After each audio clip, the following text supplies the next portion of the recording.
Hebrews, Hebrews, Hebrews. This is Prophets of Awakening. This is our reading through the Tanak segment, 3rd of July, 2024. We'll be picking up where we left off in the book of Jasher. We'll be reading chapters 84, 85, and 86. Okay. You can go to our Prophets of Awakening. Check out our videos. We have over 1,000 videos that you can check out. And if you like what you're hearing and receiving through these videos, I'm asking you to like, share, and subscribe to the channel. And if you feel the need to help the channel move along, you can donate. We have a cash app button on the bottom of the screen. Our hours of operation to times that we are on YouTube is Tuesday, Wednesday, and Thursday. We on from 7 to 9 p.m. Central Time, and we come on Clubhouse. My Clubhouse app on Friday nights for men's advanced Bible study. It's also at 7 to 9 p.m. Central Time. And we have 2 Shabbat classes, one in the morning on Saturdays, 10 to 12 a.m. Central Time, and then we close out the Sabbath from 6 to 7 p.m. in Central Time. Okay. This is a non-Messianic channel. We deal with the Tanak and the Torah. Tanak being the Old Testament, so-called Book of Remembrance, and the Torah is the first 5 books of the Old Testament that was given to Moses. Okay, and the reason being was the Lord of hosts was to bring Moses up to par on all that had happened with his people from Adam all the way to the time they was in captivity in Egypt. So we don't subscribe to the New Testament, the apostles, Paul, none of that. That's for the Gentiles. Okay, shalom and welcome to this channel. Welcome to our reading through the Tanakh. We're going to do a normal, which is a moment of silence, prayer, Psalms. Then we have some current events, some need-to-know information. Then we open it up for some Q&A, a little dialogue, and then we go into our reading, which is out of the book of Jasher, chapters 84, 85, 86. Okay? So this moment of silence is for the Lord of hosts and all that he's doing to bring about our prophesied deliverance in these last days. So, Lord, we pray into the Lord, our God. We make our confessions, O Lord, the great and dreadful God, keeping the covenant and mercy to them that love thee, and to them that keep thy commandments. O Lord, righteousness belongeth unto thee, but unto us the confusion of face, as it is this day, to the men of Judah, the inhabitants of Jerusalem, and unto all Israel that are near and that are far off, through all the countries whither thou hast driven us, because of our trespass that we have trespassed against thee. As it is written in the laws of Moses, all this evil has come upon us in the land of our captivity, here in the Americas, the Caribbean, Great Britain, and Africa.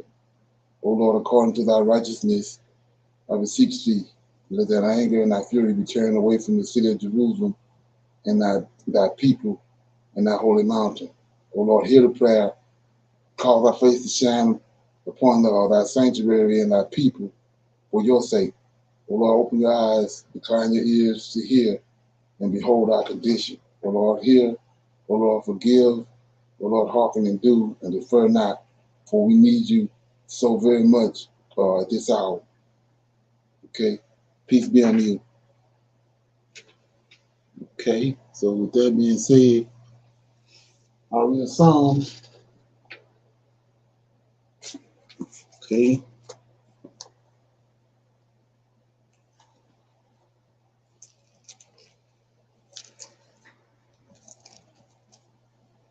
I'll read Psalms 80, prayer for restoration.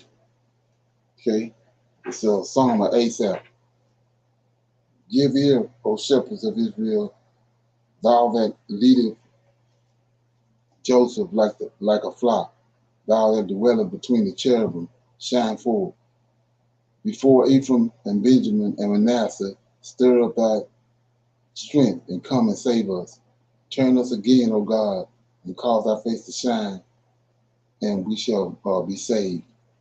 O Lord God of hosts, how long wilt thou be angry against the prayer of thy people?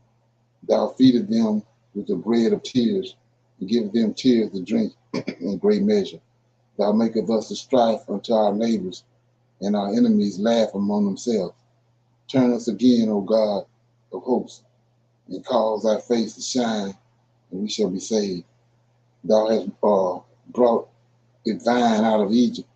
Thou hast cast out the heathen and planted it. Thou prepared the womb before it, and didst cause it to take deep root, and it filled the land. The hills were covered with the shadow of it, and the boughs thereof were like the goodly cedars. She sent out her boughs unto the sea, and her branches unto the river. Why have thou then broken down her hedges, so that all they which pass by the way pluck her? The boar out of the woods do waste it, and the wild beast of the field do devour it. Return, we beseech thee, O God of hosts, and look down from heaven, and behold, and visit this vine, and the vineyard which of thy right hand uh, have planted, and the branch that thou didst make strong for thyself. It is burning with fire, it is cut down, they perish at the rebuke of thy countenance. Let thy hand be upon the man of thy right hand, and upon the Son of Man whom thou madest strong for thyself. So, okay, so will not we go back from thee. Quicken us, and we will call upon thy name. Turn us again, O God of hosts. Cause thy face to shine, and we shall be saved. So what I want to deal with is, which I had never noticed it until I was just reading it. Psalms 80, verse 1 says, "Give ear, O shepherds." Remember, this is Asaph. He's a lead musician of David. It says, "Give ear, O shepherds of Israel, thou that leadest Joseph." See that? That's the northern kingdom. Thou that leadest Joseph like a flock. Thou that dwellest between the cherubim, shine forth. In verse 2, before Ephraim and Benjamin and Manasseh, stir up thy strength and come and save us. So that's 10 tribes. This prayer for the 10 tribes. So evidently, they are already in Assyria. So it says, 3, turn again, O God, and cause thy face to shine, and we shall be saved. O Lord God of hosts, how long will thy anger be angry? How long will thou be angry against the prayer of thy people? Thou feedest them with the bread of tears, and giveth them tears to drink in great measure. So they're in captivity in Babylon. I mean in Assyria. Like here, being cast out. This prayer for the 10 tribes. Okay. Anybody got any questions, comments?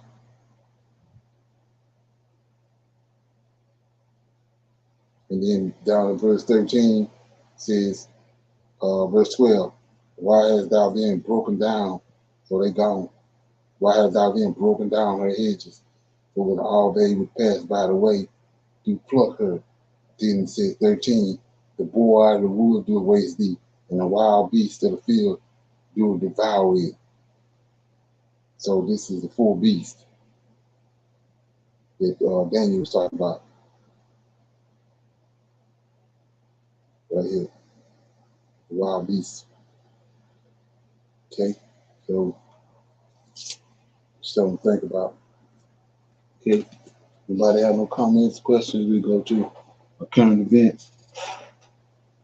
We're gonna deal with this drama that's going on with the election, with Biden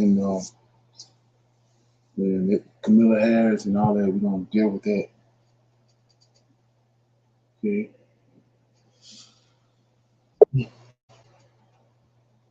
Okay.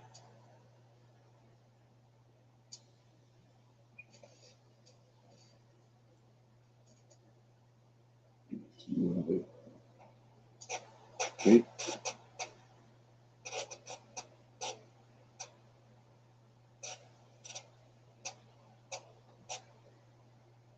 From your phone. This innovative device makes it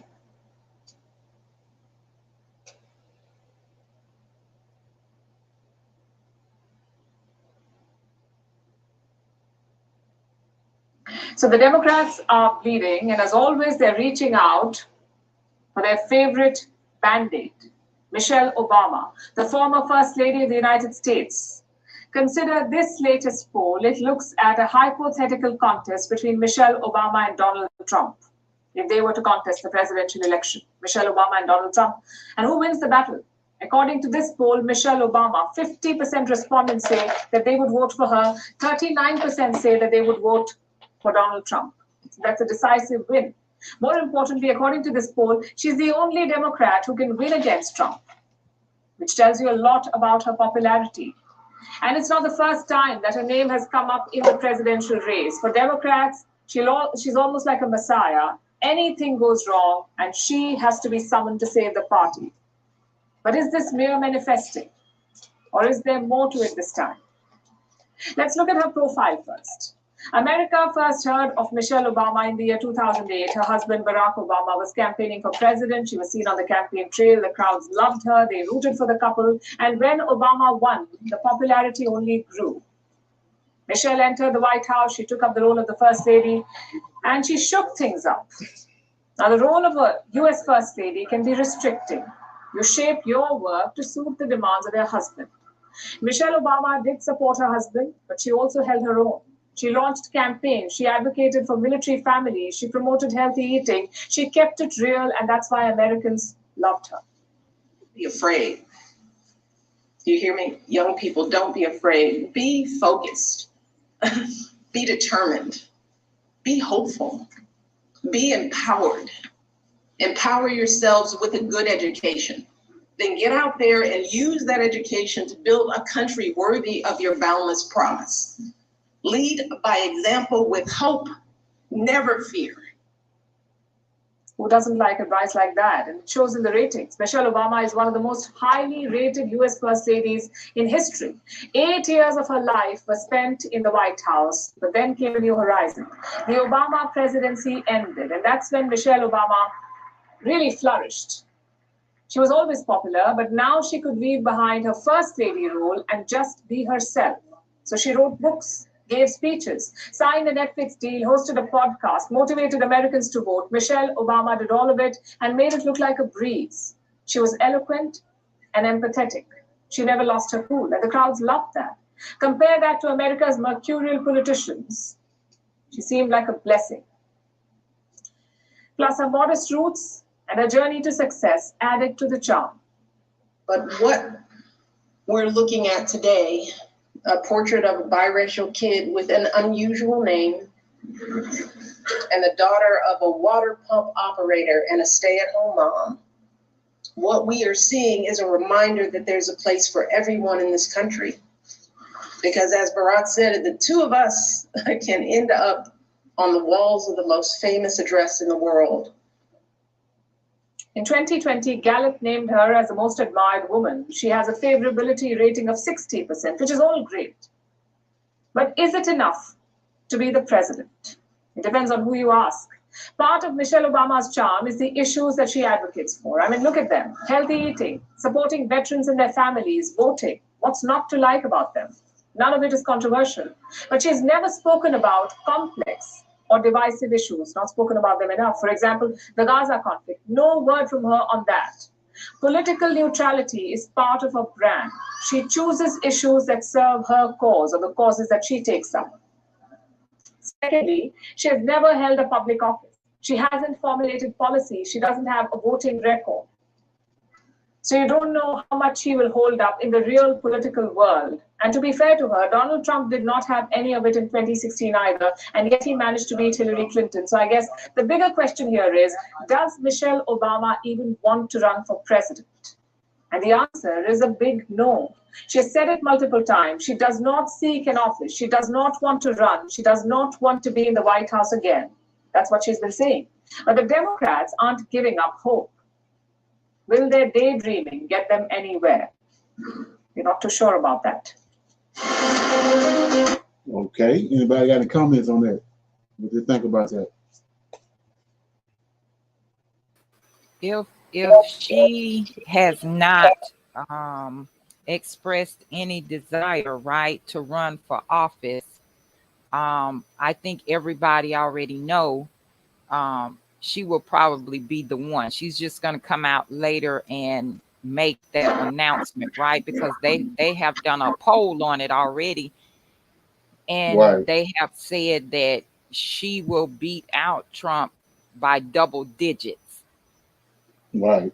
So they're looking at her or Kamala Harris. You know what I'm saying? Because I really think that Biden replacement, you know what I'm saying, is going to be one of them,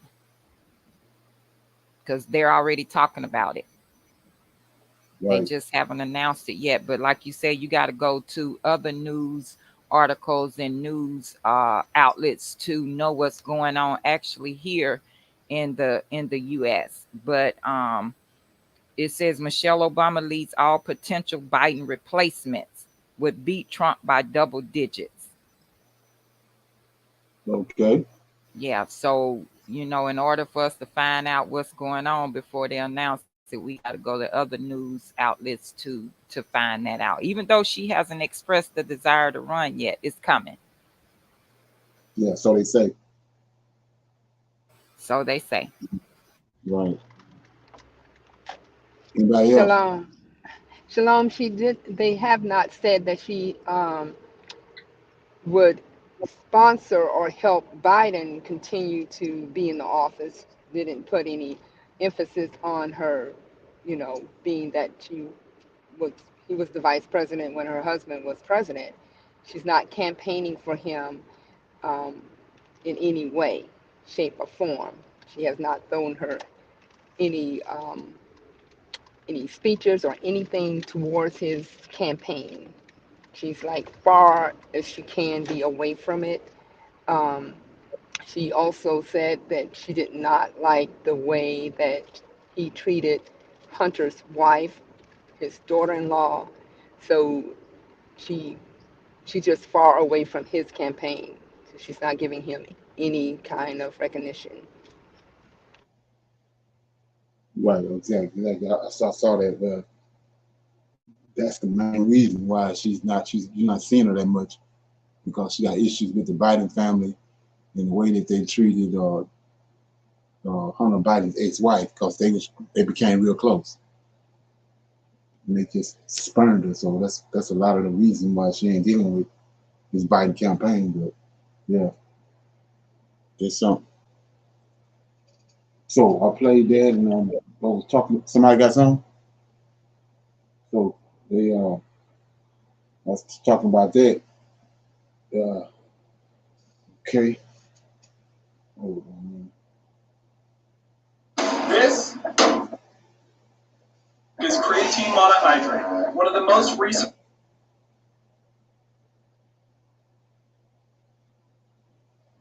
Yeah, I was talking about that to bring this up.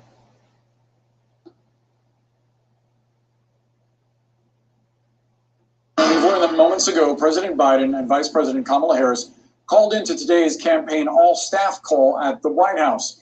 At any moment, we are expecting to hear from the White House press secretary, Karine Jean-Pierre, taking a number of difficult questions after she did already yesterday about the president's future.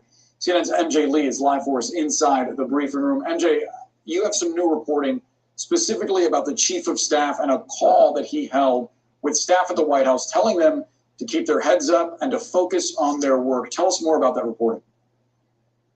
Yeah, this is new reporting coming in from our colleague Betsy Klein, who reports that the President Biden and Vice President Kamala Harris called into an all-campaign staff call just moments ago. This was described by a source as being a pep talk, and that both of them in this call described the stakes of the election at near the end of the call, the president said, let's go win this. And as you mentioned, there are other efforts coming in the campaign, in the White House as well. As a lot of folks, a lot of staffers, aides that are working in the campaign in the White House are really worried about the future of the 2024 campaign. We know that White House Chief of Staff Jeff Zients also had a White House aides call trying to bring some sort of reassurance given the events of the last several days. And we are expecting here White House Press Secretary Karine Jean-Pierre to take the podium any minute. And we expect that it is going to be yet another very tough White House press briefing. Just to remind you, yesterday, she, of course, confronted a barrage of questions about the president's health, about the release of potentially more medical records or any other information that could give us a better sense about the state of his health, and even questions about whether Dr. Kevin O'Connor, the president's physician, could be somebody who could take questions from reporters. So we do expect those lines of questioning to continue. And of course, all of this is coming with the new reporting that President Biden has privately acknowledged to an ally that he understands that the next couple of days, the next stretch of days is going to be incredibly important in terms of whether or not he can actually save his candidacy. And what I think is interesting, Boris, to note is that we are seeing the president finally starting to get a little bit more involved himself in the conversations that he is having in private with lawmakers. He is, of course, hosting some Democratic governors who had expressed concerns about his age and the viability of his candidacy. And then, of course, there's that big interview that he is doing on Friday with ABC News, not to mention the press conference that the White House has been talking about that he will participate in next week at the NATO summit. So we'll see how the White House answers all of the questions that we are expecting it to get again today. But again, it is important to sort of emphasize the moment that we are in.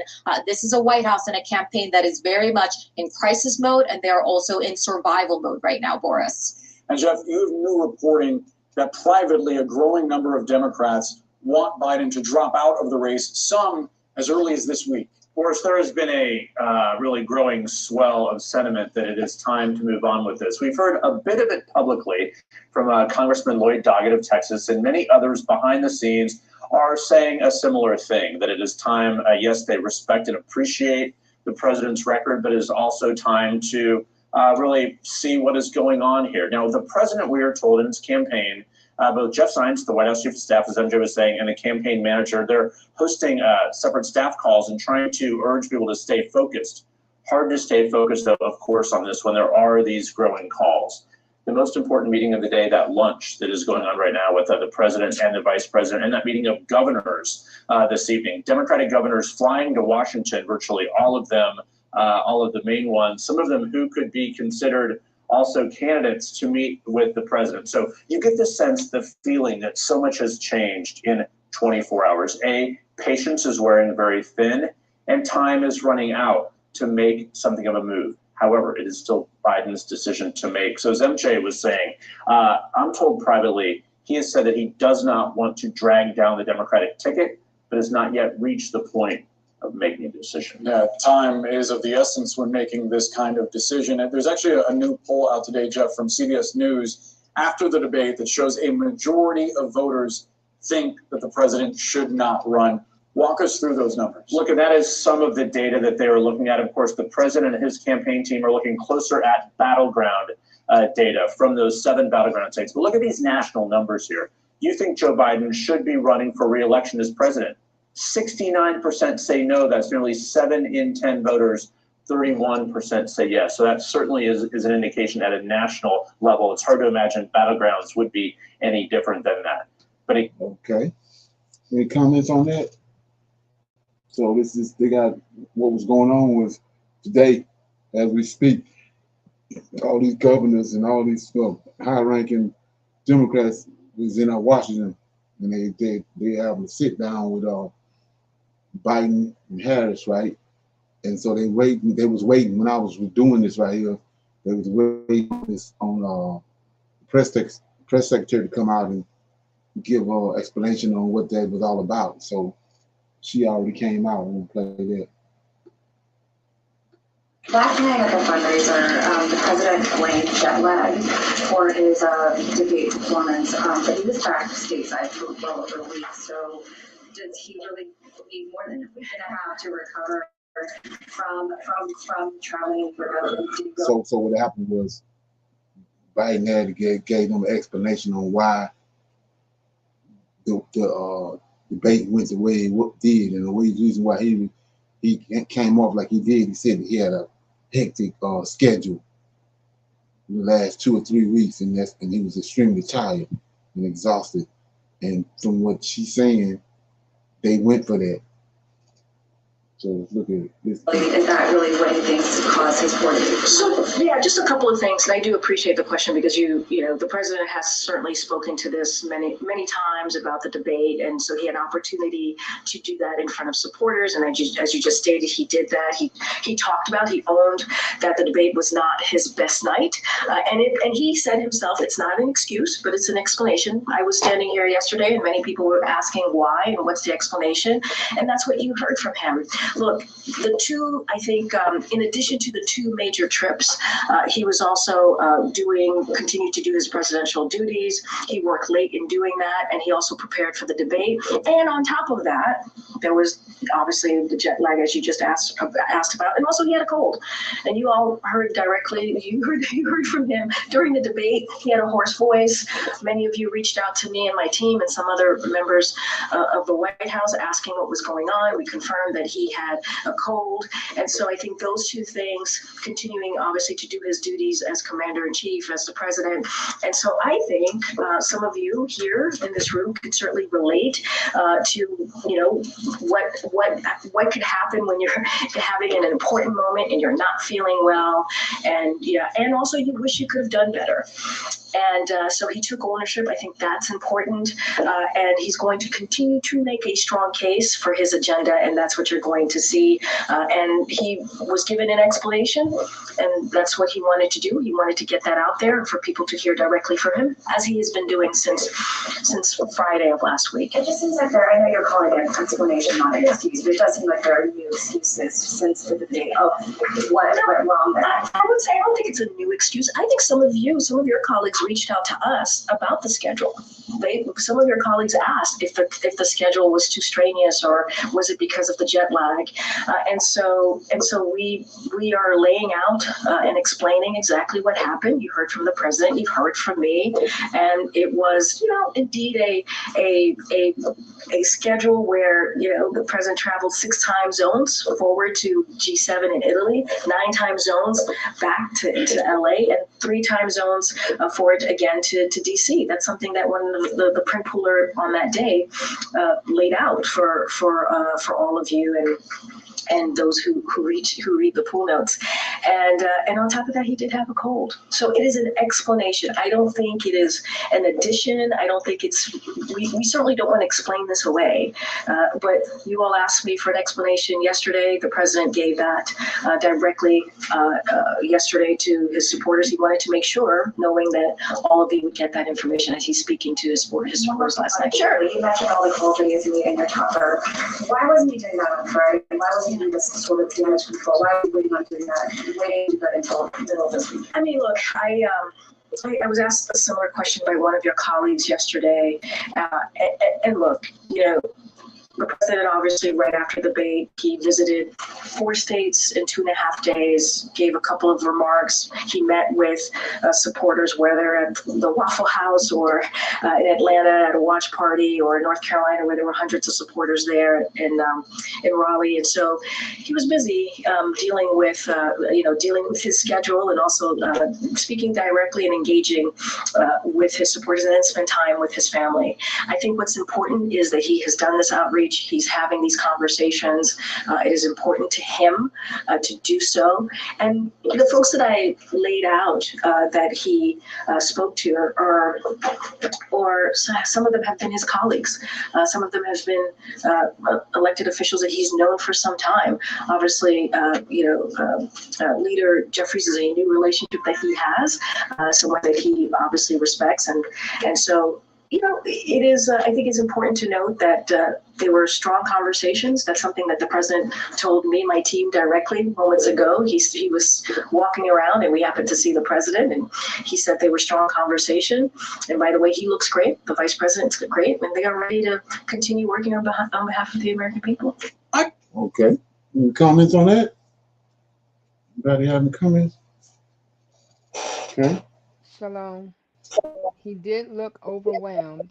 He did stutter, but his stuttering has been better since he was a senator, because he stuttered more as a senator than he did as a vice president or a president. In his tiredness, but he continued to go on. I don't know if he rested that night and then continued to travel on and did what she said. He did some speeches and talked for a few moments here and there. It just, yes, it looks like he's overwhelmed. And for him to go into, I think they have more debates. To go into another debate, he must have to rest up. He's older than Trump, not that older. About a couple of years, I think 4 years, if I'm not mistaken. Okay. And so it's more with the wisdom and how well you can hold up as far as with your age. I don't think the age part does a lot for someone if they're, doesn't have the stamina with mentality, the mental part. Shalom, everyone. Biden is just say old, right? So he needs more rest than the average president normally gets. He will be saying a speech and just forget what he's saying or just looks like he's staring into space. I think health wise, he is not doing well. We Right. see most of the time, instead of him walking, to me, it's like he's just sliding his feet. We've Right. seen Trying to so be so many, careful. sir. He trying to be so careful. That's what I think happened to him. He already Right. knows he not up to par. And he trying to be so careful till he fall down. Right, exactly. Because we have seen that in the past so many times. He has been somewhere to Right. give a speech or coming off the plane or getting on the plane. How, Right. many times he has fallen. So I just think his overall health is not very well. But Yeah. of course, they're gonna make it seem like it's something else. But I think that's Right. the call of it. Yes, sir. Right. And I don't know if anybody on this channel know that, but Biden had serious speech impairments when he was young. That's why nobody never really Right. challenged him when he started stuttering, because he came a long ways. He overcame that by looking in the mirror and all these things. I watched a show on that. Yeah. He had serious speech impairments when he was young. So that's why nobody would never really challenge him in no debate about that, because they already know. I think they'll take the audience will take offense to it if they be. Okay. So Yes, I'll sir. play all that to talk about this right here. Um, the Heritage Foundation, you probably want to do your homework on that, but they actually the far right, they racist. That's the people that ended up bum rushing the White House. So they passed this bill on Monday called it's had to do with the Second Amendment, right? And it got to do with uh, giving the president more authority, right? So let me go read it. I got more to play a video on about it too. But it says this guy that's over the Heritage Foundation, the president, Kevin Roberts, he says, in spite of all this nonsense from the left, we're going to win. So they soon, after the debate and all this stuff is going on about the call for Biden to step down, they think they got the Democrats in a pickle. So it says, we're in the process of taking this country back. No one in the audience should be despairing. No one should be discouraged. We ought to be really encouraged by what's happening today. And in spite of all the injustice, which of course, friends and audience of this show of our friend Steve Bannon, we know that that's the crook that's with the jail, tied to Trump. We are going to prevail, right? Says number 2, to point to the clips and of course your preview of the facts that I am an early American historian and I love the Constitution. That's the Supreme Court ruling yesterday. That's the on the immunity. On immunity is vital, and it is vital for lots of reasons. But I would go to the Federalist number 70. The people in the audience are looking for something to read over the Independence Day, over the 4th of July weekend, in addition to rereading so he's insulting people right here. Rereading the Declaration of Independence, read Hamilton's number 70, because there, along with some other essays, he talks about the importance of vigorous executive. Okay? You know, former congressman, the importance of Congress doing his job, but we also know the importance of executives being able to do that, executive being able to do his job. And can you imagine Dave Brack, any president, put policies off to the side and the president having to second guess, triple guess every decision they are making in their official capacity? You couldn't have the republic that you just described. But number 3, let me speak about the radical left, right? So here we go. You and I have both been parts of the facilities and faculties, senates, and understand that the left has taken over our institutions. The reason that they are apologetic right now, the reason that so many anchors on MSNBC, for example, are losing their minds daily, is because our side is winning. And so I come full circle to this response and just want to encourage you with some substance that we are in the process of a second American Revolution, which will remain bloodless if the left allows it to be. So he's saying that you losing, we're gonna win. So just let it happen. And if you don't, blood gonna be shed. That's what this guy said. So like I said, go back to January 6th. So these clowns don't have no regrets on. They're not embarrassed about January 6th, none of that. Okay. Anybody familiar with this? No, Shalom. sir. Yes, sir. I read a little bit up on it today. Okay. The guy that you were speaking of, I think the president of that foundation is Kevin Roberts, I think is his name. Right. Mm-hmm. Yes, sir. He's the author of the 2025 project. Project 2025? Right. He's the author Oh, of it. Yeah, he the one who wrote it. Yeah. So notice what he just said. You can lost, so go somewhere and sit down. If you don't, it's gonna be bloodshed. yes, sir. So I'm showing you all this because of that's the reason I'm saying. So they say she don't want to run.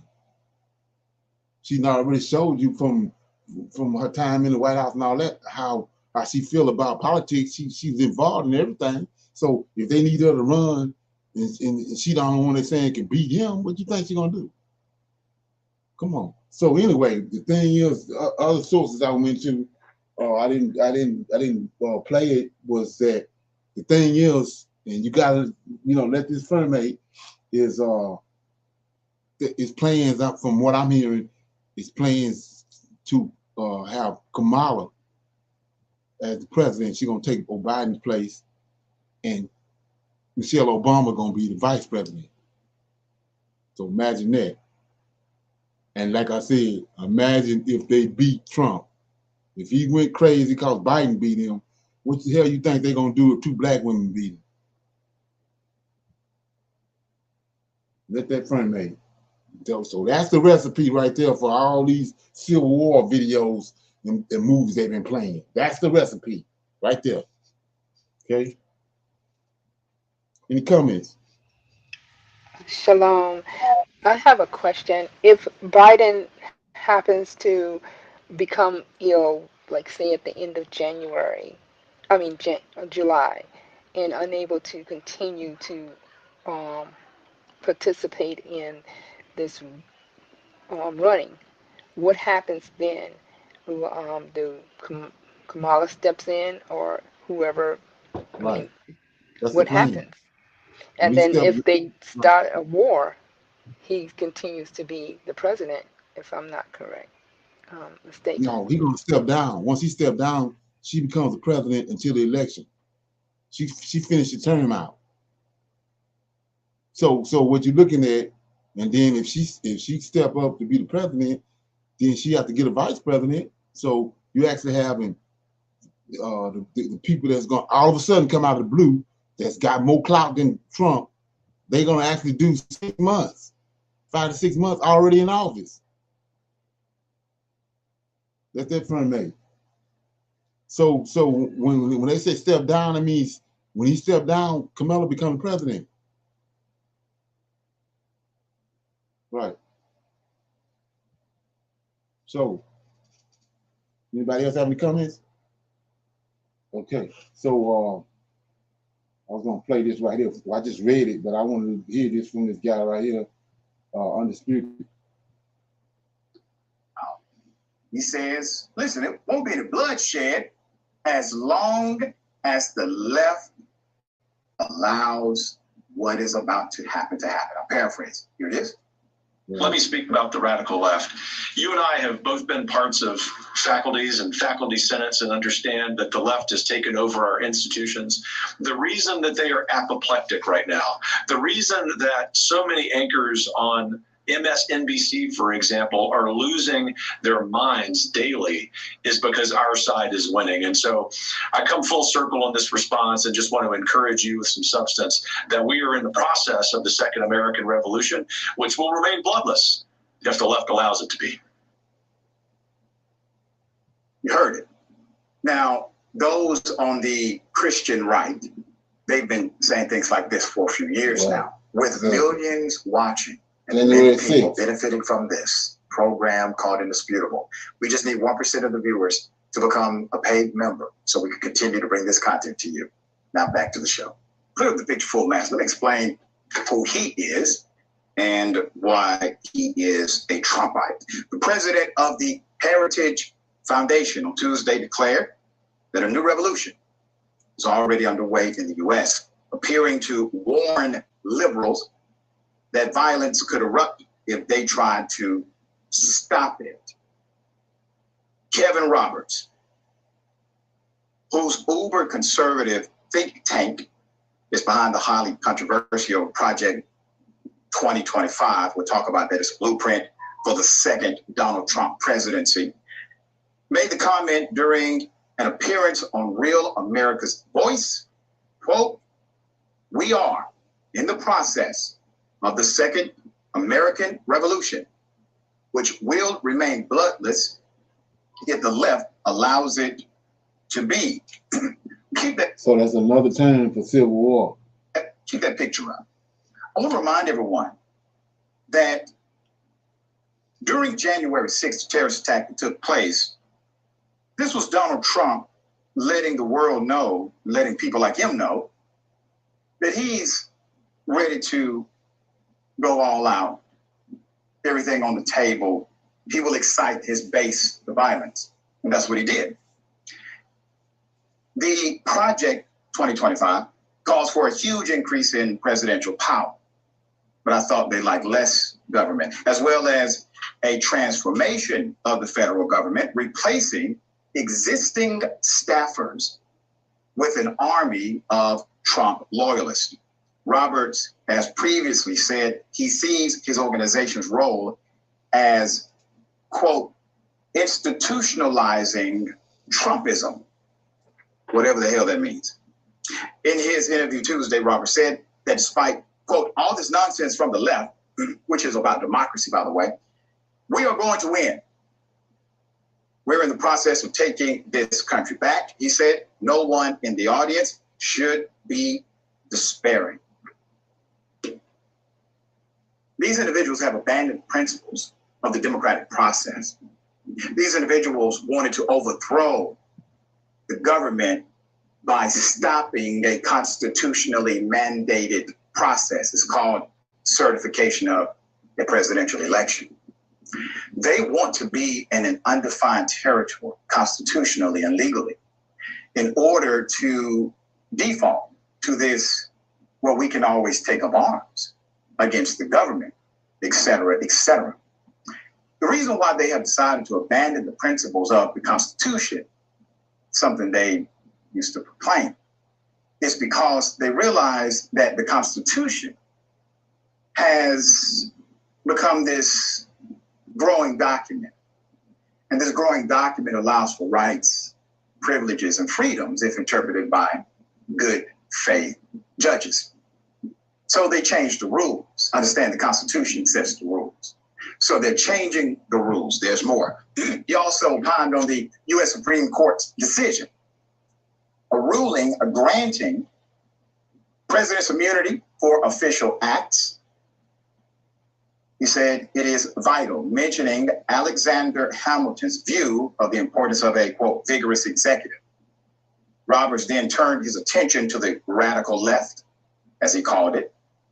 Talk of bloodshed has been a disturbing theme running through conservative rhetoric during this election cycle. Trump sparked controversy in May, predicting a, quote, bloodbath for the country if he did not win in November. Later saying he was only referring to the auto industry. The Republican National Committee launched a Biden bloodbath website the following month amid the unusually high interest in the word. So in April, Trump was posed the question if he thought there would be political violence if he loses in November. Now, before I continue that, understand the questions have now changed. Donald Trump gets questions about, will you call for violence against citizens if you don't win? The question used to be, sir, will you just concede that you lost the election? Will you just admit that you did not win? Will you pick up the phone and call your opponent and say, job well done? Those questions are no more. Now the journalists and mainstream media are asking the man who is the de facto Republican nominee for president, former president of the United States, sir, if you don't win, are you going to commit treason like you did before? Because the question is only relevant because of his actions at the end of his presidency. Right. Mm-hmm. Any comments on that? So what you think he gonna do? They gonna do if they lose. Shalom. He would just say something again and say that he wasn't trying to provoke or to get anything happening. He was just saying words. And he's already have, probably like they did before, people ready to storm the Capitol or do whatever. But if he wins, he already have them in place to do more damage than just storming the Capitol. So he Okay. never answered the question. So Right. it's all up in the air of what he will be able to do. Like he made that statement, and when he made that statement in 2016, I could not believe it. He said he can shoot someone on 34th Street, I believe, or whatever street that was, and no one can do anything to him or nothing about it. And he won the election. Making that statement, that was something like January 6th. Right. But Exactly. they voted for him. They elected him. He was the president. He ran 4 years. During his presidency, he made a more word, more censuses like that. In some way, he still you know, with that. So if an individual can say something and get elected, and then his term for the next run for again that did not make it, then make some more words, some more speeches, and being able to be elected again to run again, it has to be something more than just voters voting for him. It has to be something different. I mean, something's out there allowing this to happen. Because I can't see any other way. Right. It's a plan. It's all part of what they got going on. You know, like I said, they showing us in all the movies the Civil War is going to break out. So I can't see no Civil War breaking out if he win. The Civil War going to break out when he lose.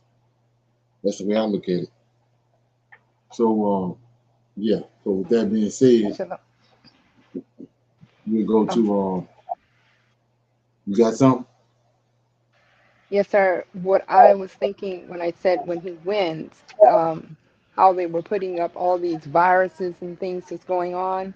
Um, if he does that again, like stay in the home, the martial law, would take effect. He would be weeding out people, doing things in that sense. That's what I'm saying. He has more going on than just political face thing. It's the more happening.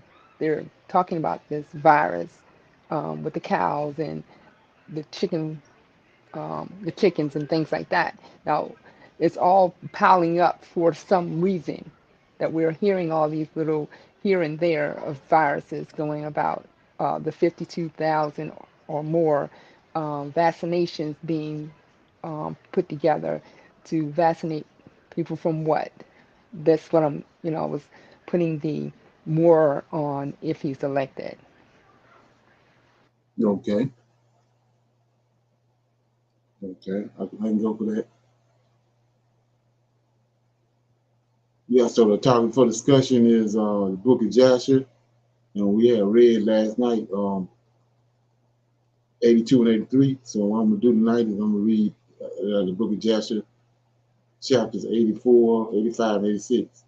So you want to read chapter 84, Michelle?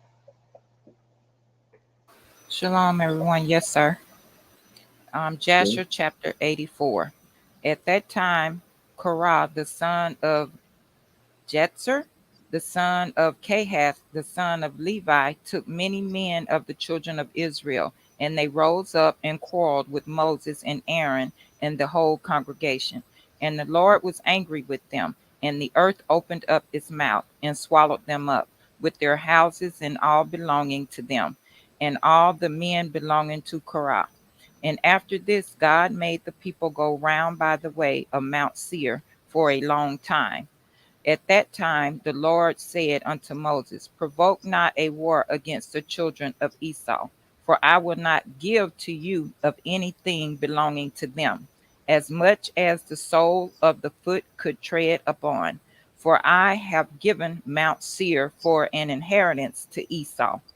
Therefore did the children of Esau fight against the children of Seir in former times. And the Lord had delivered the children of Seir into the hands of the children of Esau, and destroyed them from before them.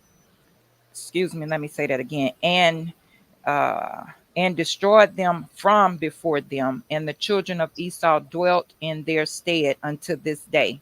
Therefore the Lord said to the children of Israel, fight not against the children of Esau your brethren, for nothing in their land belongs to you, but you may buy food of them for money and eat it, and you may buy water of them for money and drink it. 7. And the children of Israel did according to the word of the Lord. And the children of Israel went about the wilderness, going round by the way of Mount Sinai for a long time, and touched not the children of Esau. And they continued in that district for 19 years. At that time died Latinus king of the children of Chittim in the 45th year of his reign, which is the 14th year of the children of Israel departure from Egypt. And they buried him in his place which he had built for himself in the land of Chittim. And Abinus reigned in his place for 38 years. And the children of Israel passed the boundary of the children of Esau in those days. At the end of 19 years, and they came and passed the road of the wilderness of Moab. And the Lord said to Moses, besiege not Moab, and do not fight against them, for I will give you nothing of their land. And the children of Israel passed the road of the wilderness of Moab for 19 years, and they did not fight against them. 14. And in the 36th year of the children of Israel departing from Egypt, the Lord smote the heart of Sihon, king of the Amorites, and he waged war and went forth to fight against the children of Moab. And Sihon sent messengers to Beor, the son of Janus, the son of Balaam, counselor to the king of Egypt, and to Balaam his son, to curse Moab, in order that it might be delivered into the hand of Sihon. And the messengers went and brought Beor, the son of Janus, and Balaam his son from Pethor in Mesopotamia. So Beor and Balaam his son came to the city of Sihon, and they cursed Moab and their king in the presence of Sihon, king of the Amorites. So Sihon went out with his whole army, and he went to Moab and fought against them, and he subdued them. And the Lord delivered them into his hands, and Sihon slew the king of Moab. And Sihon took all the cities of Moab in the battle. He also took Heshbon from them, for Heshbon was one of the cities of Moab. And Sihon placed his princes and his nobles in Heshbon, and Heshbon belonged to Sihon in those days. Therefore, the parable speakers Beor and Balaam his son uttered these words, saying, come unto Heshbon, the city of Sihon will be built and established. 20. Woe unto thee, Moab, thou art lost, O people of Chemosh. Behold, it is written upon the book of the law of God. And when Sihon had conquered Moab, he placed guards in the city which he had taken from Moab. And a considerable number of the children of Moab fell in battle into the hand of Sihon. And he made a great capture of them, sons and daughters, and he slew their king. So Sihon turned back to his own land. And Sihon gave numerous presents of silver and gold to Beor and Balaam his son, and he dismissed them, and they went to Mesopotamia to their home and country. At that time, all the children of Israel passed from the road of the wilderness of Moab and returned and surrounded the wilderness of Edom. 24. So the whole congregation came to the wilderness of Sin in the first month of the 14th year from their departure from Egypt. And the children of Israel dwelt there in Kadesh of the wilderness of Sin. And Miriam died there, and she was buried there. At that time, Moses sent messengers to Hadad, king of Edom, saying, thus says thy brother Israel, let me pass, I pray thee, through thy land. We will not pass through field or vineyard. We will not drink the water of the well. We will walk in the king's road.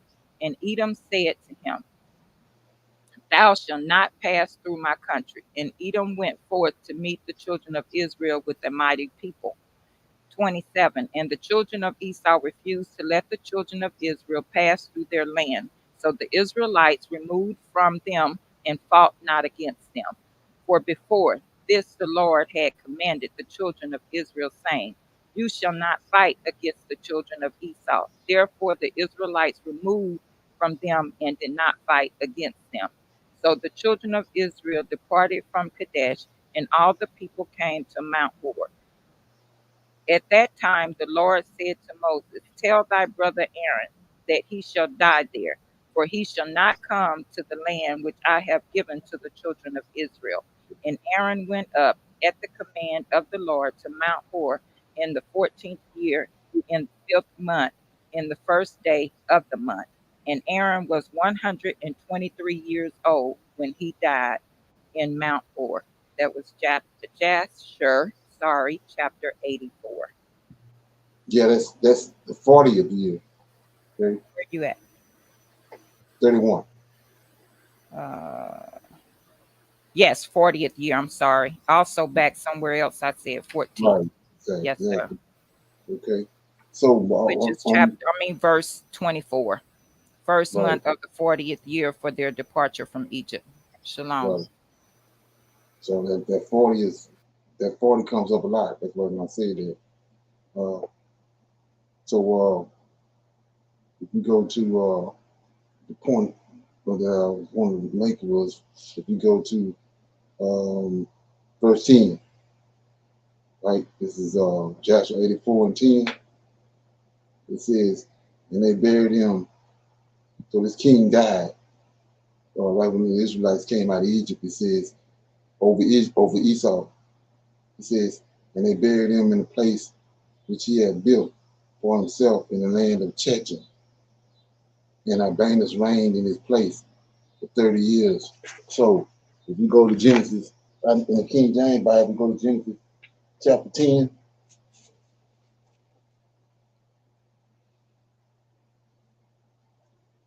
Don't connect some dots. Go to Genesis chapter 10 in the King James, and you'll see that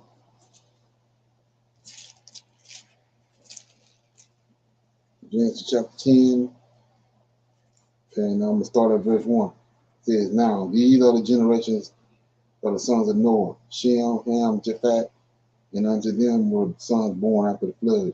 And we know that Japheth is not Noah's son. Japheth is Cain, out of Cain descended. So verse 2 says, the sons of Japheth, Gomer, Magog, Midian, Javan, Tubal, Meshach, Tyrus, and then verse 3. And the sons of Gomer, Ashkenazi, Rapha, Tomagog, and then verse 4. The sons of Javan, that's Greeks. That's the Greeks. That's the name for the Greeks. Elizabeth, Tarshish, Kitchen. They go Kitchen right there. Over in Jasher is spelled with a CH, ITTIM. But right here it's spelled with K. It's the same place. So these the people, these the Romans. These the Romans, the 4 beasts, Ketchum.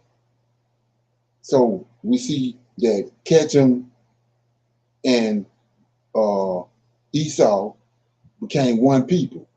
So the Rome, which is the 4 beasts, is actually Edom. Edom is the 4 beasts that Daniel talks about. This goes over a lot of people's head.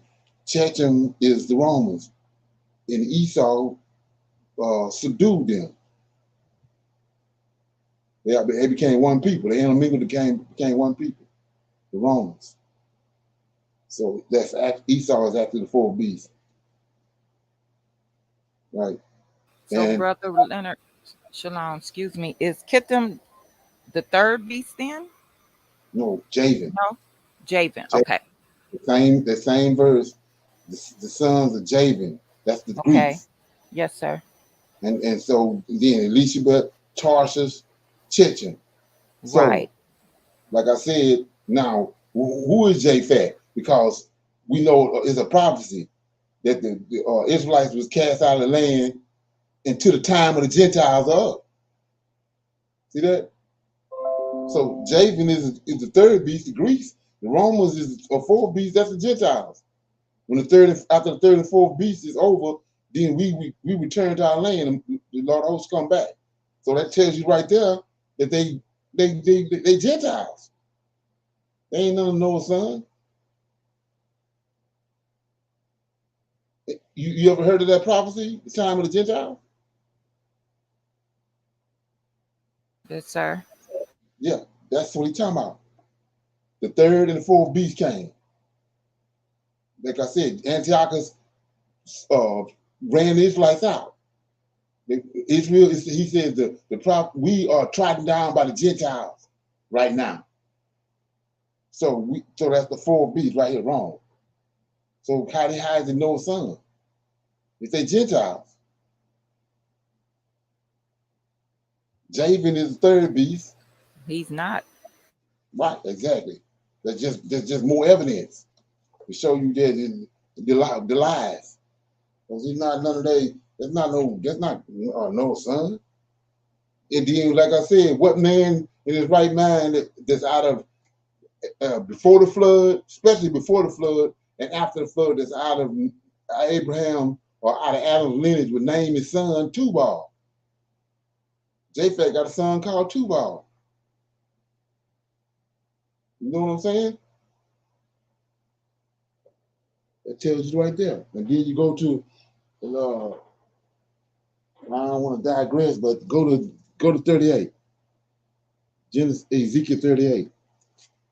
Right quick. Go to Ezekiel 38, and we'll see. You keep hold that page, hold that verse 9. Verse 9. Okay. Verse 10. Chapter 10 of Genesis. Hold that in verse 4 of Genesis 10 and 4. And I'm gonna read out of 38. It says 38. And the word of the Lord came unto me, saying, Son of man, set thy face against Gog, the land of Magog, the chief prince of Meshach, Tubal, and prophesy against him. So how is this Noah's children? So all the names I just mentioned is in Genesis chapter verse 4. Genesis, Japheth descendants. And he's telling you right here, he'll get Japheth descendants. How they Noah's how they kin to Noah? They ain't kin to Noah. You mentioned Tubal, Meshach, Gog, Magog, all of them mentioned in Genesis, verses 3, 4, and 5. And he tells you they Gentiles, the isles of the Gentiles. So in a way, that's his son.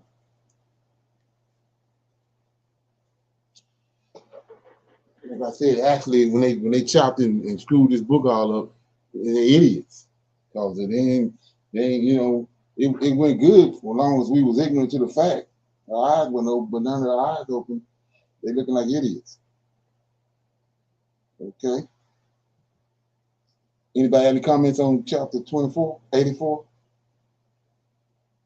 Okay. Chapter 85. And the king Herod, I'm in chapter Joshua 85. And the king Herod, the Canaanite, who dwelt in the south, heard that the Israelites had come by the way of the spies, and he arranged his forces to fight against the Israelites. The children of Israel were greatly afraid of him, for he had a great and heavy army. So the children of Israel resolved to return to Egypt. And the children of Israel turned back about the distance of 3 days' journey unto Nazareth, Beni Jachin, for they were greatly afraid on account of the King Herod. And the children of Israel would not get back in their places, so they remained in Ben Jachin for 30 days.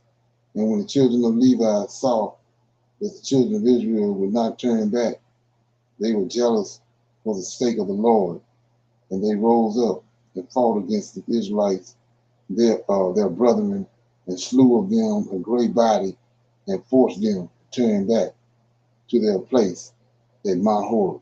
So you see right here, there was an example of the suffering servant right here. This is Levi's job right here. So the 11 tribes was afraid. Go back to the spies, like I showed you last night. That's the reason why they wandered in the wilderness for 40 years. He killed these people off. But these people saw what he done in Egypt, and now here they are running from somebody.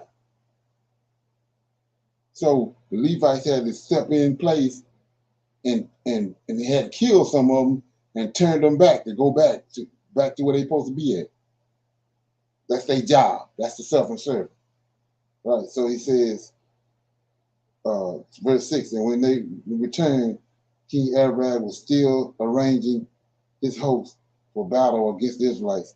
And Israel vowed a vow, saying, if thou wilt deliver this people into my hands, then I will utterly destroy their cities. So right here, the Israelites, like I told you, this is how important the vow is.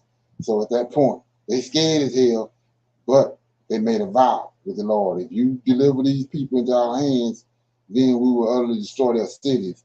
And the Lord hearkened to the voice of Israel. And he just delivered the Canaanites into their hand, and he utterly destroyed them and their cities, and he called the name of the place Hamath, whatever that is. And the children of Israel journeyed from Mount Horeb and pitched in Obed, and they journeyed from Obed and they pitched in I'm butchering his name, Ja'ara Arabu, in the borders of Moab. And the children of Israel sent to Moab, saying, let us pass now through thy land into our place. But the children of Moab would not suffer the children of Israel to pass through their land. And the children of Moab were greatly afraid lest the children of Israel should do unto them as Zion, king of the Amorites, had done to them, who had taken their land and had slain many of them. Therefore Moab would not suffer the Israelites to pass through his land. And the Lord commanded the children of Israel, saying, they that should not fight against Moab, so the Israelites removed, that they should not fight against Moab. So the Israelites removed from Moab. And the children of Israel journeyed from the borders of Moab, and they came to the other side of Ammon, the border of Moab, between Moab and the Amorites. And they pitched in the border of Shion, king of Amorites, in the wilderness of Kiddemoth.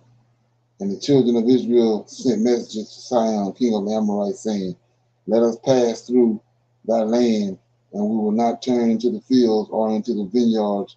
We will go along by the king's highway until we have passed thy borders. But Sihon would not suffer the Israelites to pass.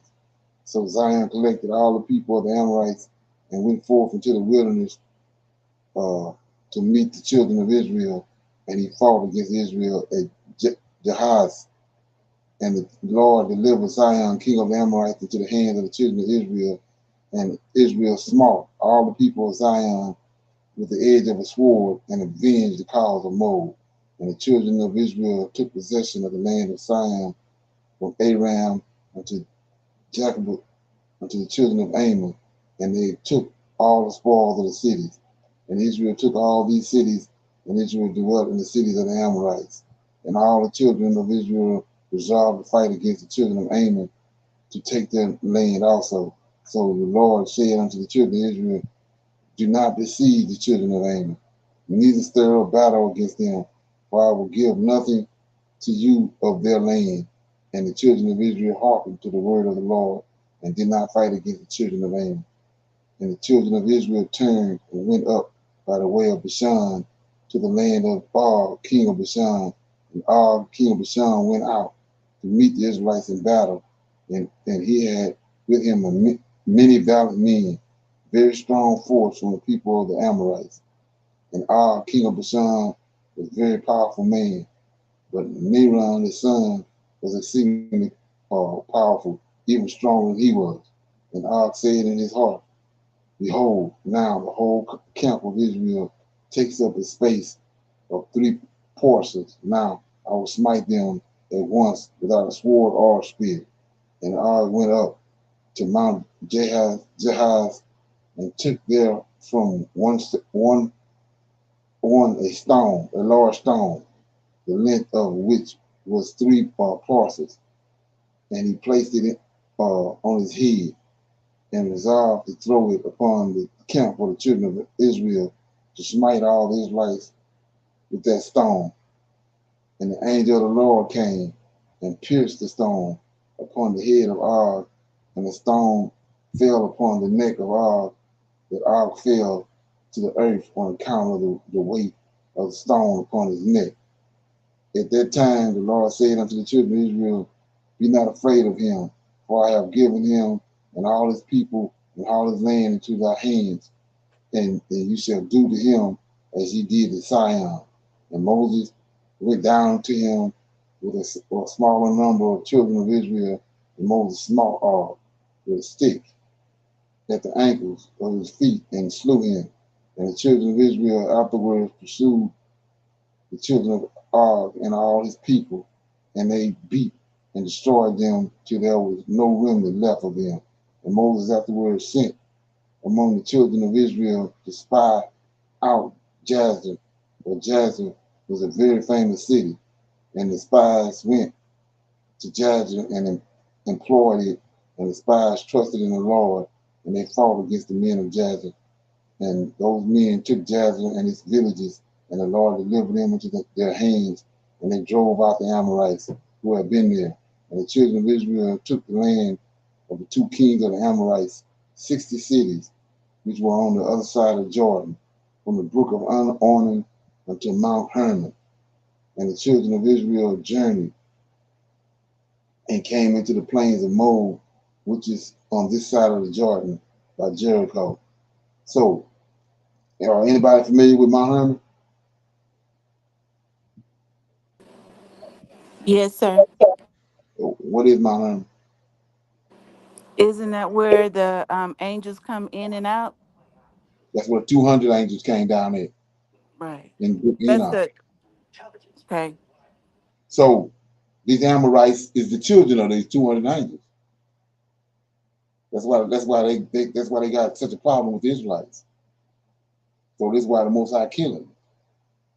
They're the children of Mount Hermon. They own Mount Hermon. So like I was saying before, these angels come down, and the highest plateaus when you're coming down from heaven, the first thing you'll come to is these mountains.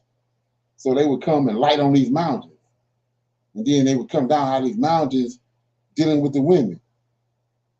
And that's how and how you know it was when you start seeing the giants all over the place. It's fallen angels around there. So this land of the Amorites is all around Mount Hermon. That's where the 200 angels is at, on Mount Hermon. It's their children. So anyway, it says 34.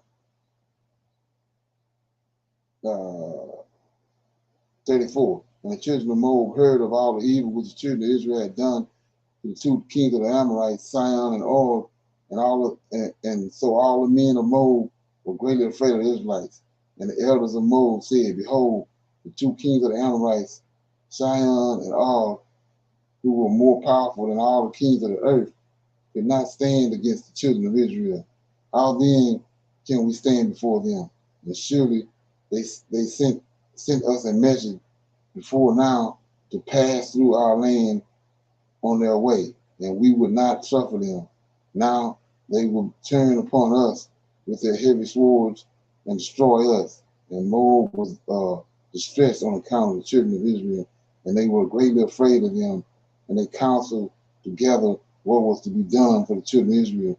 And the elders of Moab resolved and took one of their men, Balak, and the son of Zebna of the Moabites, and made him king over them at that time. And Balak was a very wise man. And the elders of Moab rose up and sent the children of Midian to make peace with them, for a great battle and enmity had been in those days between Moab and Midian. For the days of Hadad, the son of Bedad, king of Edom, who had smote the Midians in the field of Moab until these days. And the children of Moab sent to the children of Midian, and they made peace with them. And the elders of Midian came to the land of Moab to make peace on behalf of the children of Midian. So connect the dots for you. Midian, that's where Jethro is. That's Moses' wife, daddy, people. They Midianites. They are the people from when Sarah died. Moses went and got another wife, and she had 6 sons for Abraham, and Midian was one of the sons. And these are Midianites. These are people when Moses fled out of Egypt, and he went and helped those women with the feed their sheep. They were Midianites. Okay, verse 10. And the elders of Moab counseled with the elders of Midian what to do in order to save their lives from Israel. And all the children of Moab said to the elders of Midian, Now therefore the children of Israel lick up all that are round about us, as the ox licketh up the grass of the field. For thus did they do to the 2 kings of the Amorites, who are stronger than we are. Okay? Man said, and the elders of Midian said to Moab, We have heard at this time when Sihon, king of Amorites, fought against you, when he prevailed over you and took your land, he had sent to Beor, the son of Janus, and to Balaam, his son, from Mesopotamia, and they came and cursed you. Therefore, did the hands of Sion prevail over you, that he took your land. So, for people that don't know, this guy right here, Janus, right?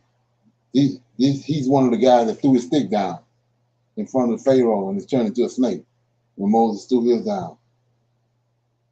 Okay, 43. Now therefore send you also to Balaam, his son, for he still remains in the land, and give him his hire, that he may come and curse all the people of whom you are afraid. So the elders of Moab heard this thing, and it pleased them to send Balaam, the son of Beor. So Balaam is the guy in Numbers. Remember the story when Balaam went into a trance? We went over that story about 4 or 5 times. This is the same Balaam right here. And then it says, so Balak, let's look at it right quick, in case you don't know what I'm talking about. Go to Numbers 24.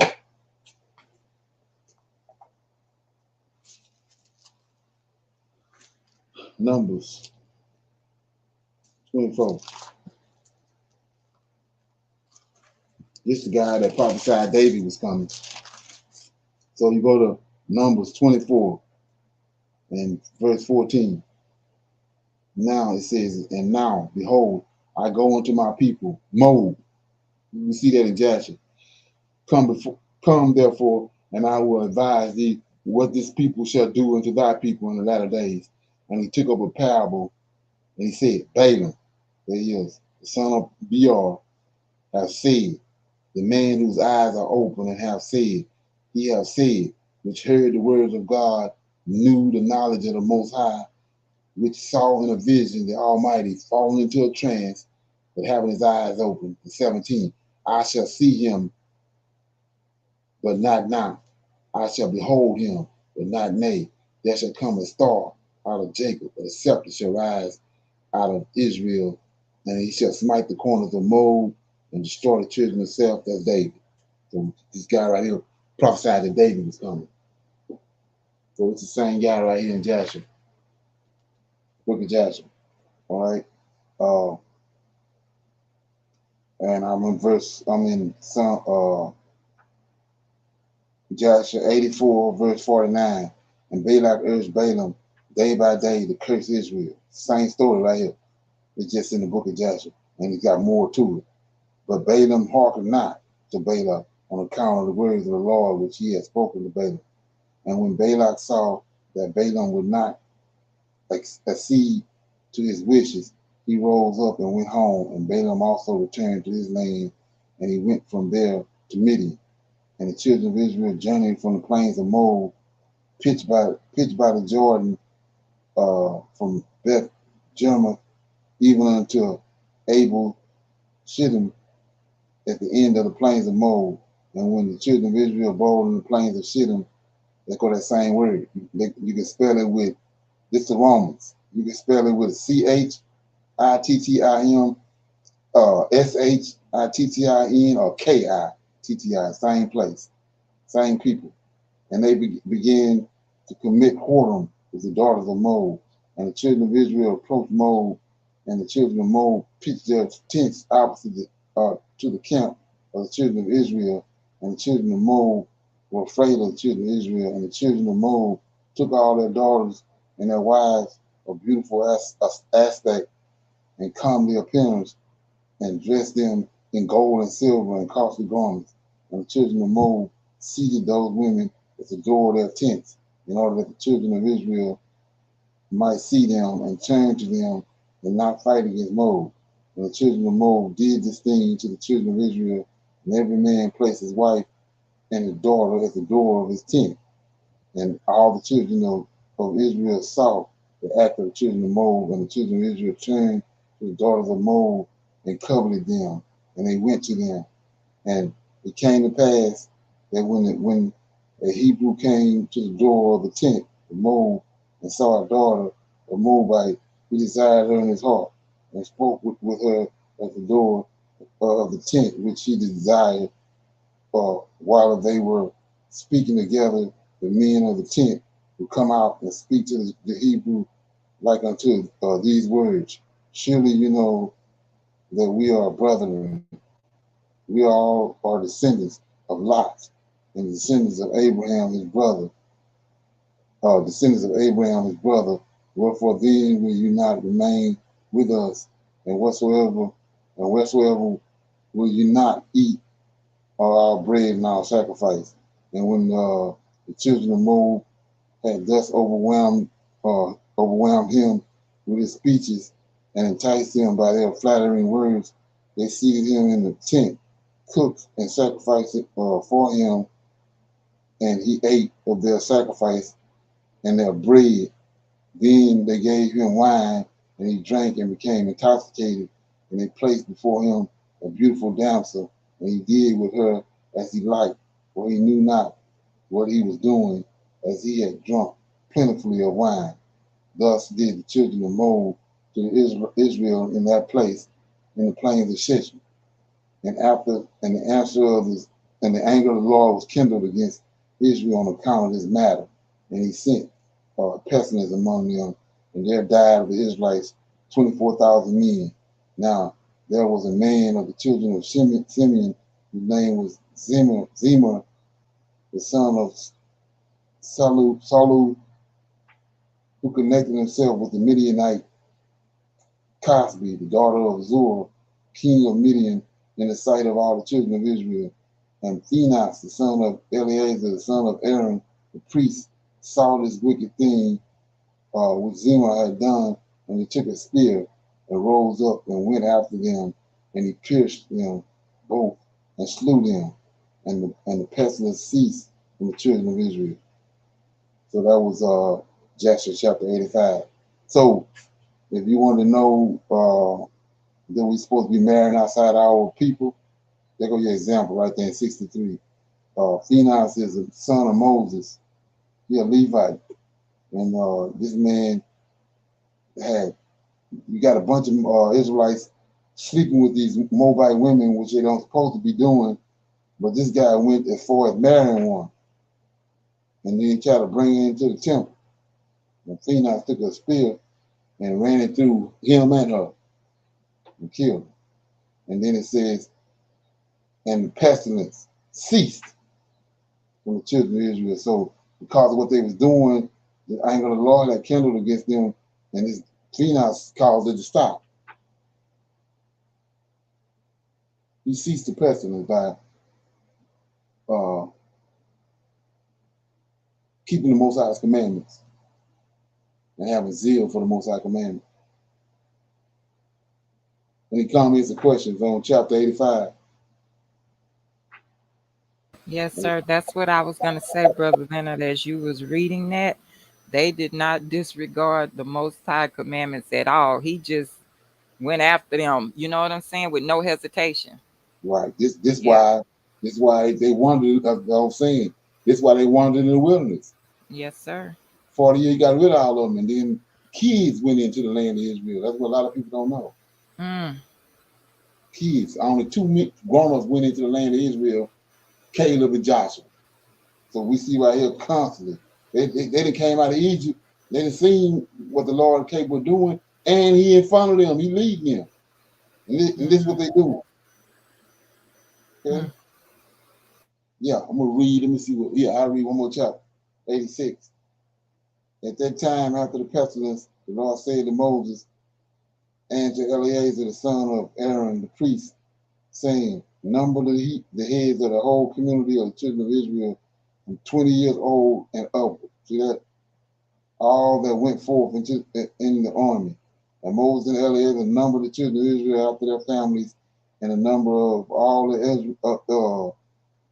Israel was 700,730. So that don't remind you of nothing. Verse 2, number the heads of the whole community, children of Israel from 20 years old and upward. Don't that sound like the draft to me?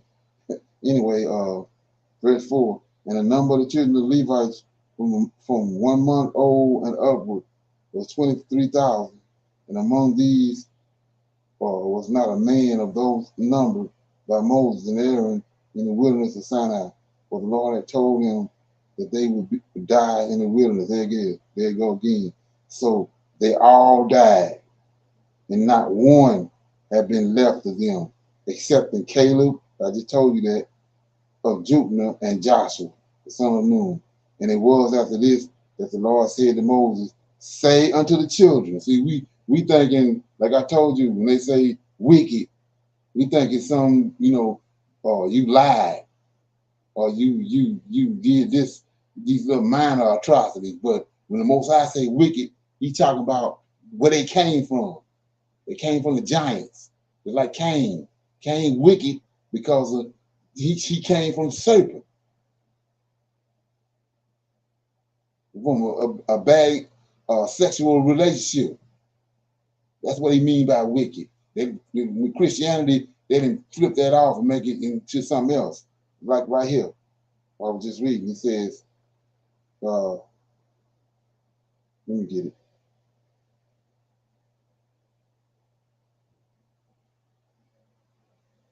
Yeah, verse 5. For the Lord had told them that they would all die in the wilderness, so they all died, and no one had been left of them except in Caleb, son of Jonah, and Joshua, son of Nun.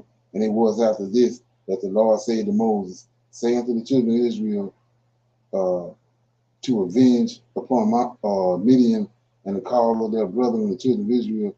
And the Lord did so, and the children of Israel chose among them 12,000 men, being 1,000 to a tribe, and they went to Midian. And the children of Israel warred against Midian, and they slew every male, also the 5 princes of Midian, and Balaam son of Peor did they slay with the sword.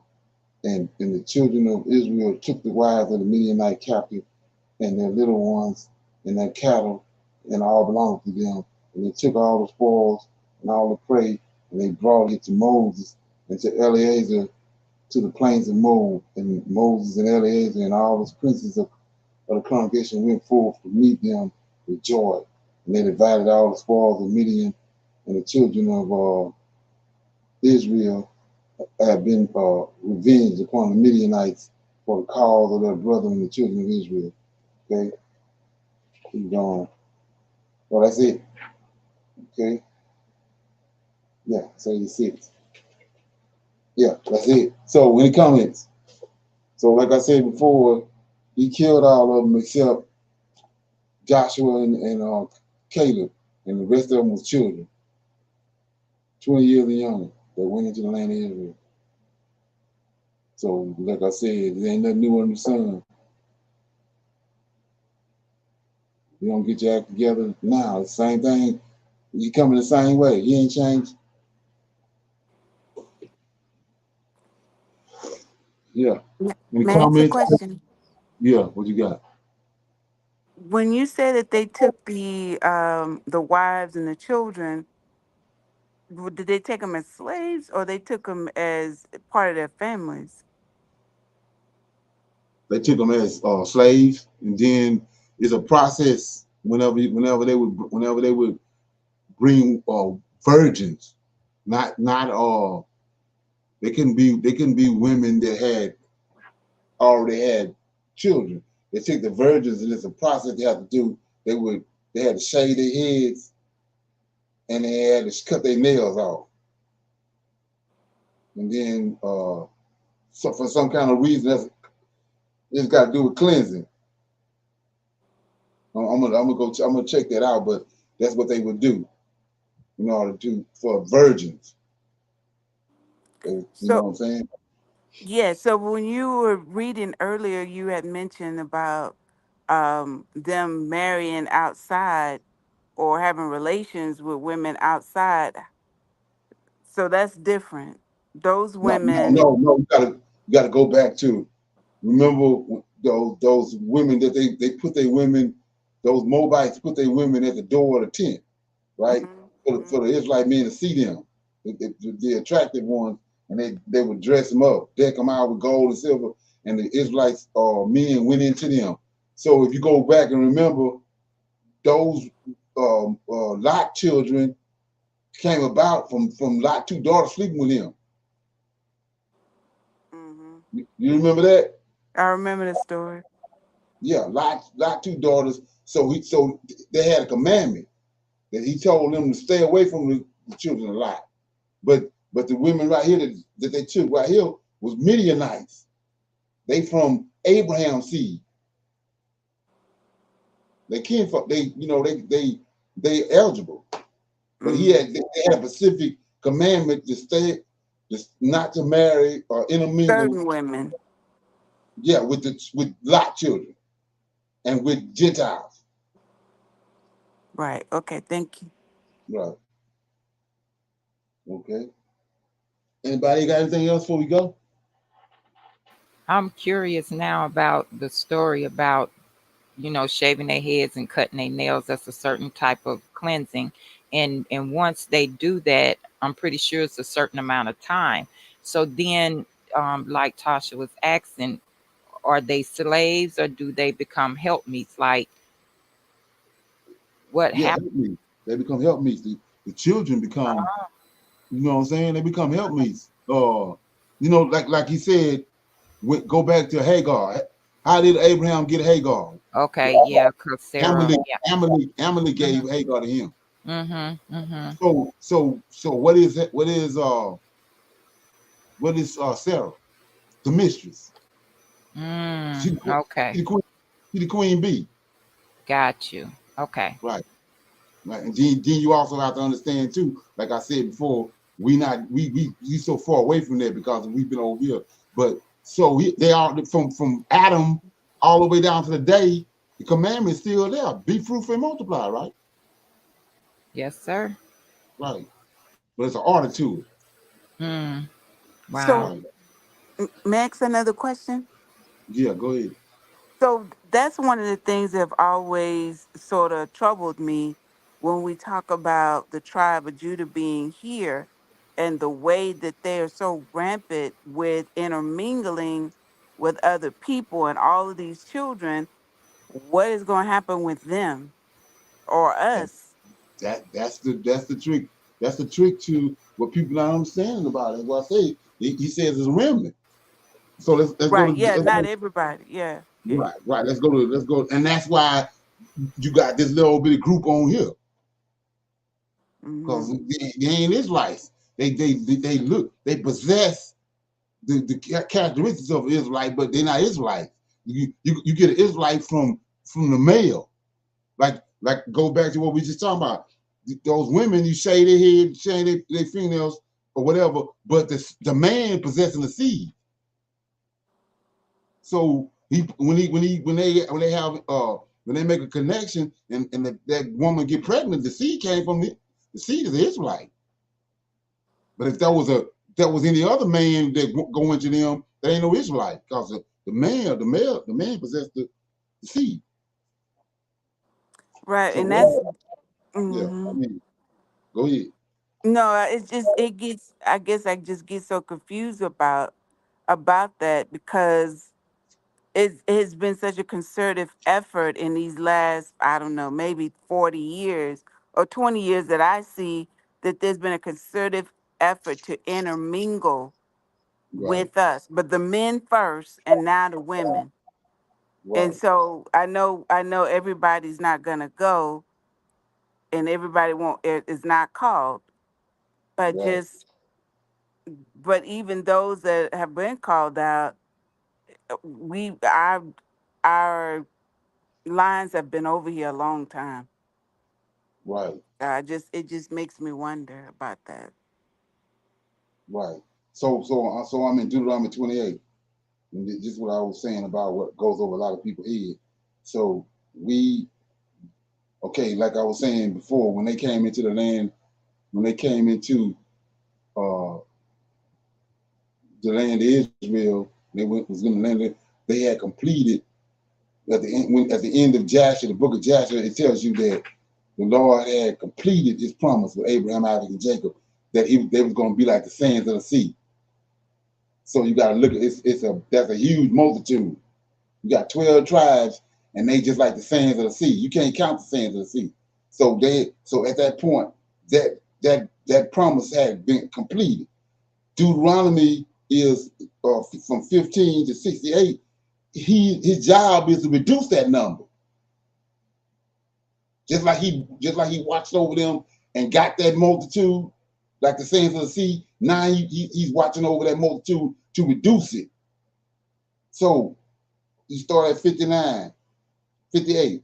If thou would not observe to do all the words of this law that is written in this book, that thou mayest fear this glorious, fearful name, the Lord thy God, then, here you go, then the Lord will make plagues wonderful. And the plagues that I see that, which the man got, even great plagues, and of long continuous sore sickness, and of long continuance. Moreover, he will bring upon thee all the diseases.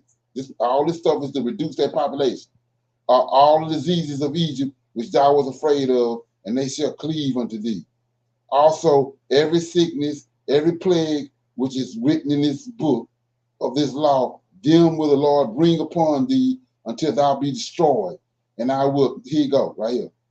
And ye shall be few in number, whereas ye were as the stars of heaven for a multitude. That's what the promise he gave them, Abraham, Isaac, and Jacob.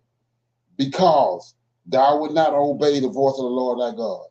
It shall come to pass that as the Lord rejoiced over you to do you good, to multiply you, and to multiply you, the Lord shall rejoice over you to destroy you, and to bring you to naught, a remnant. And ye shall be plucked from off the land, whether thou goest to possess it. And the Lord shall scatter thee among the people. This is where the intermingling coming in at. From one end of the earth even unto the other, and there ye shall be served other gods, which neither thou nor thy fathers have known. And among these nations thou shalt find no ease, neither shall the soles of thy feet have rest, but the Lord shall give thee there a trembling of heart, failing of eyes, and sorrow of mind. So that's what all that's about, to reduce that number. And that's why like I said, you can't even add up, you can't even begin to tally up the amount of money they made off us. People don't realize how many Negroes it was. You can get a half-ass example of what that was like if you watch the movie Uncle Tom Cabin. People don't understand how many Negroes that they dealt with. You had they don't even know the number that drowned in the Atlantic Ocean. That the sharks they throw it over the ship, and then the numbers that was here. They made so much money. It was so many of us. It's like going to McDonald's and you go in there to buy you a meal, and then there's 3 other people in there that buy you a meal. Now you went in there to get 1 meal, and you come out of there with 4 meals. You know what I'm saying? So they just had people. They just had women everywhere, men everywhere, children everywhere. That's why they made so much money.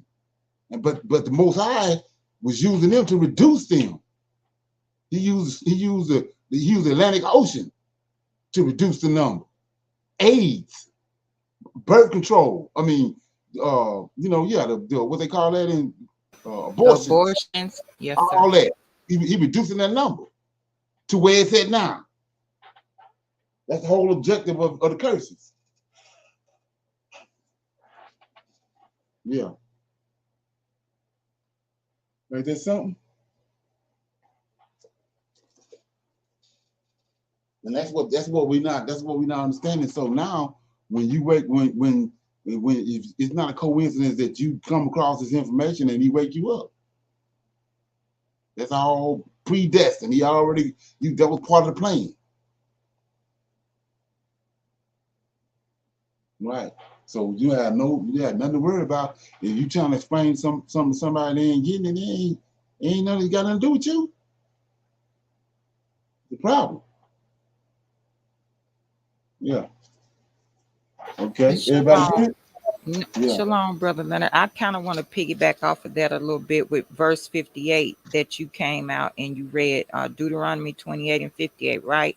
So is that because we're still going to be reduced, I think, because you even have people now that are claiming to be a Hebrew Israelite or studying the word, but they don't fear the Lord. You know what I'm saying? Like what we read in Jasher, they was, had a spear ran through them right there. You know what I'm saying? Right. And now that is not happening. And even with reading this, it just a lot of people don't fear the Lord. They're not aware of their behavior, what they're doing, what they're saying, how they're treating people, so forth. They just still running rapid, but reading scripture. So that sort of baffles me and confuses me when you're in the scriptures, but you don't fear the Lord. You're not changing your behavior when it comes to certain things. Right. So So I understand what you, sir. you're dealing with the curses, right? That's 15 to 68 is the curses, right? Yes, sir. So go back to two things. You go back to what happened when the Pharaoh increased the burdens on the Israelites. What happened? They continue to multiply, didn't they? They continue to multiply. What he told Adam, be fruitful and Fruitful and multiply. multiply. Right.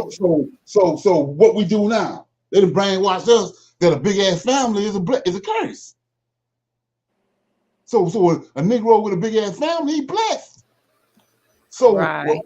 a man that fear the Lord is blessed. We in the curses. Come on. Yes. Because I look at my mom and her siblings, it was 14 of them. That was back then. They didn't mind having big families, but now if you got more than 2 children, you walk down the road with 5 children, they're like, oh my goodness, you got all them children. Right. And like they don't you don't know how many they aborted. Right, exactly. And nowadays women don't even want to be bothered with children. They don't have patience for children. Right. And then so look at that. Then you have women that want to have kids. They love kids, right? Yes, sir. Ain't that Israelite characteristic? Yes, sir. There it is right there. You see, like I said, everybody don't have that. Don't have those lenses. You got the lens. You sitting there looking at that, and you can. That's your guide post. Something ain't right. Like I said, you show when you introduce somebody to the Lord of Hosts and you break it down and show it to them, and they got a problem with that. Come on, man. Mm-hmm. You already know what the deal is. Right. I don't want to have but one. That's it. Oh, I don't want no children. They worry more about their figure than having the children. Right. Exactly. And like I was saying before, people not getting that. Let's go there right now, folks. We got a few minutes to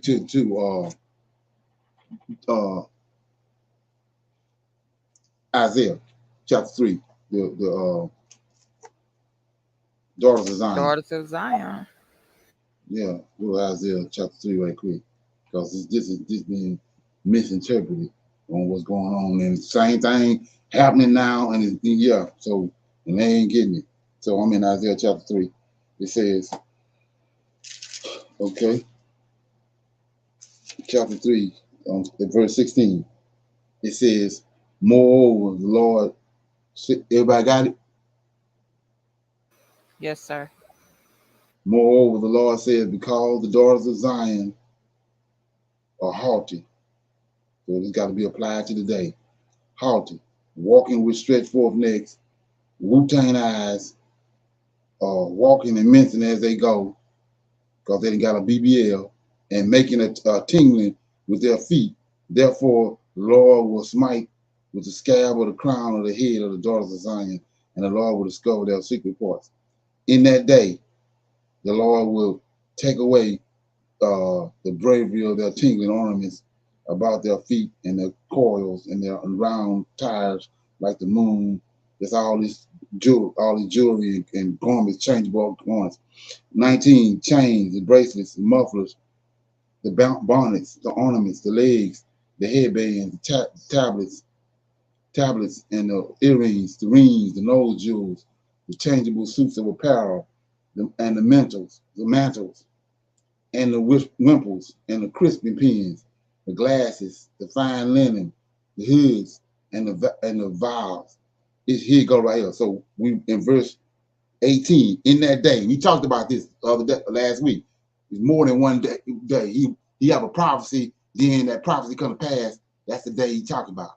So everybody goes to the future when they reading this. But it says, in that day, the Lord will take away their bravery, all this stuff right here. So verse 2 right here.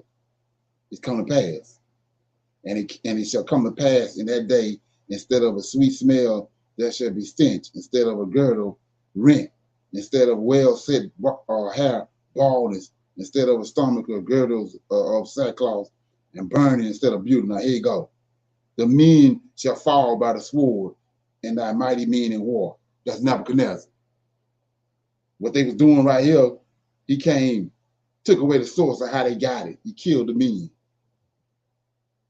So Israelite men dead everywhere. Ain't that many of them. Now, go to verse chapter 4, right? And in that day, same day over here, in verse 18, when Nebuchadnezzar came, in that day, 7 women shall take a hold of one man, saying, we will eat. So he was walking around with Wu-Tang necks, all these clothes on, all this stuff you got it going on. He killed the men. Now ain't no men. Now they running around with a flashlight trying to find an Israelite man. He killed all of them. So like I said before, same God. Ain't we in the same predicament now? I was Same just thing. thinking that, yeah. So he says a man gonna be like a wedge of gold. An Israelite man, a righteous man, gonna be like a wedge of gold. That's what we at now. That's what they was at then. They got beside themselves. So he said, okay, you ain't understanding what a source is. The reason why you got all this stuff. So he brought Nebuchadnezzar there and killed all the men. They was wicked as hell too. But he got rid of the men. And then, like I said, come to chapter 4, verse 1. During the time of Nebuchadnezzar, they running around with a flashlight trying to find an Israelite man. Because he didn't brought the Chaldeans there and killed all of them. And we see the same thing happen when Antiochus came. Ain't nothing new under the sun. When the transatlantic slave trade came, did the same thing.